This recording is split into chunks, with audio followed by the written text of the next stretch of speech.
Hello everyone. We have a few topics to discuss during our meeting today. We're going to first talk about some current reforms that are going on within schools across the nation right now. We're going to first talk about race to the top, spend a little bit of time talking about STEM, and then last thing we're going to do is talk about Common Core standards. Race to the Top is an initiative that it offers bold incentives to states willing to spur systematic reform to improve teaching and learning in American schools. This is to raise standards, issue policies, and raising test scores for our youth. Race to the Top is something that is very prominent as far as reforms go. STEM is another one that's very popular right now. For those of you that don't know, STEM stands for science, technology, engineering, and math. STEM is a direct reflection of Race to the Top. It is basically the goal is to close the achievement gap that we have on a global scale. A lot of funds have been invested to make STEM a high priority and a high success, mainly focusing on the main big industries. So STEM is another one that's very prominent. Common Core standards is another one is one of the hottest topics of education today.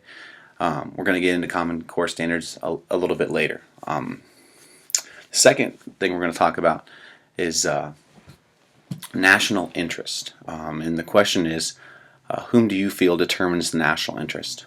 So as I'm talking about this, I want you to be thinking about who you feel determines national interest.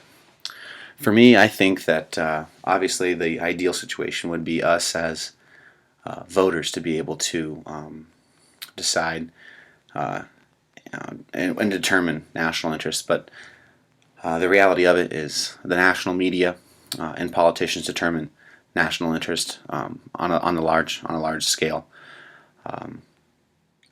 Whatever is hot and current at the moment seems to also have a great impact on national interest. With the growing levels of social media, I think that's something that's going to continue to have a huge effect on social media. Everybody can get their opinion, form their opinion, and get it out there immediately. And so I think that that's something that's going to start gaining ground in the future.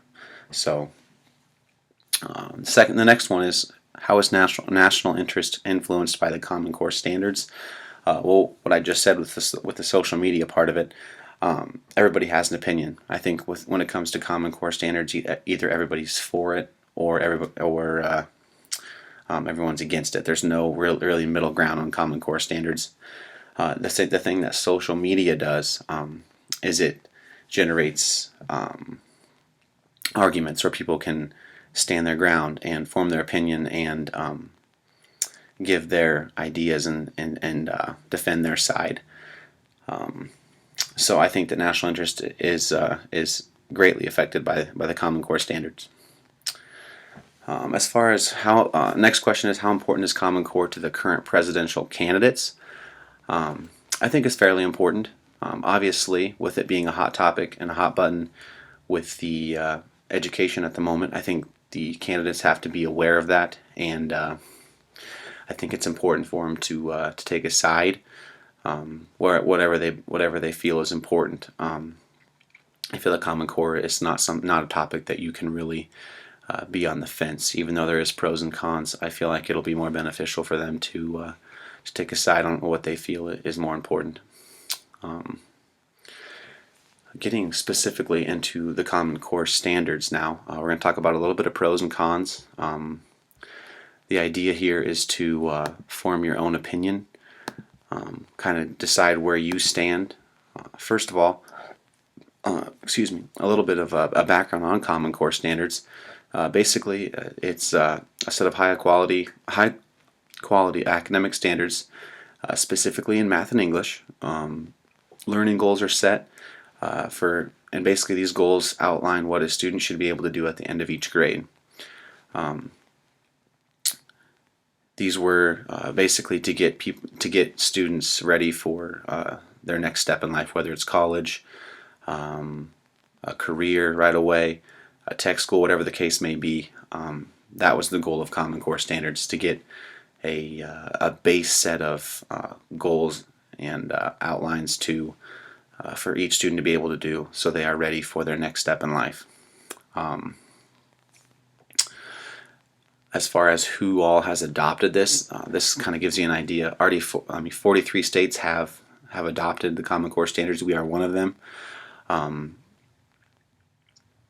There have been a few states that have actually adopted it and then backed off, which kind of is interesting when you think about Common Core standards and what they stand for.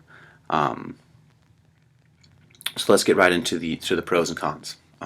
The pros are there's clear, understandable, and consistent goals. So it's black and white. I mean, you can read it, you know exactly what it means, exactly what it stands for. It's aligned with college and career expectations. So what kids are learning is what colleges and careers want kids to be able to do when they get done with high school.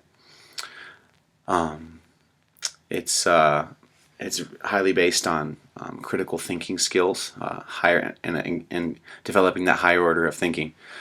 So, for instance, instead of being able just to solve a math problem, you're able to solve the math problem and then explain how you came to that answer. So that would just be the next step of thinking. Getting into some more general basis of the Common Core standards, just that idea of everybody being on a similar level with the Common Core standards, as far as from state to state. And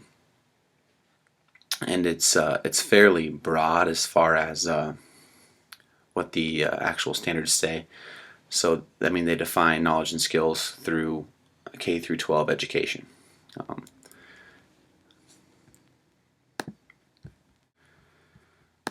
So when you think about those pros, there's a lot of good things in there, but obviously, when there's pros, there's the opposite side with the cons.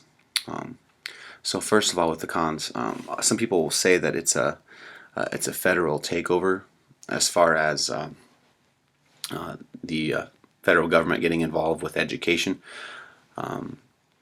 State and local communities should be able to design their own standards based on their student needs. So that's been a hot opposing term to the state standards. Also, people say it's bad for teachers. It takes out the creativity. We're teaching more to the test as far as the state testing goes. So instead of letting students hit their creative side, giving them more time for the fine arts, which is my area, we are just focusing on students testing high, which I think is a good thing. But I think that there is a line that should be drawn when it comes to the testing goes. Also, it's expensive. That's something that I've read a lot. Taxpayers have had to pay a lot in state taxes to cover the nationalized standards, and the Common Core will end up costing people a lot of money in order to cover the costs. Bad for students. Obviously, it takes out their creative side. It puts a hindrance on the different teaching styles that teachers are able to get to students as far as learning abilities go. A lot of people say it's unconstitutional based off of what is on the Constitution. Since it's not specifically listed, it should be left to the states. That's something that I've read a lot about as well. So when you think about those cons to Common Core, there's some big key points in there. Once again, I'm not asking you to take a side at the moment. I just want you to form your own opinion on what Common Core standards, the good that comes from them, and also the bad that comes with it. Now, obviously, it's something that you have to deal with. So I just want you to take some time to think about how you can incorporate Common Core standards and still be able to handle that creativity side with the students as well. Thank you for listening, I will see you next time.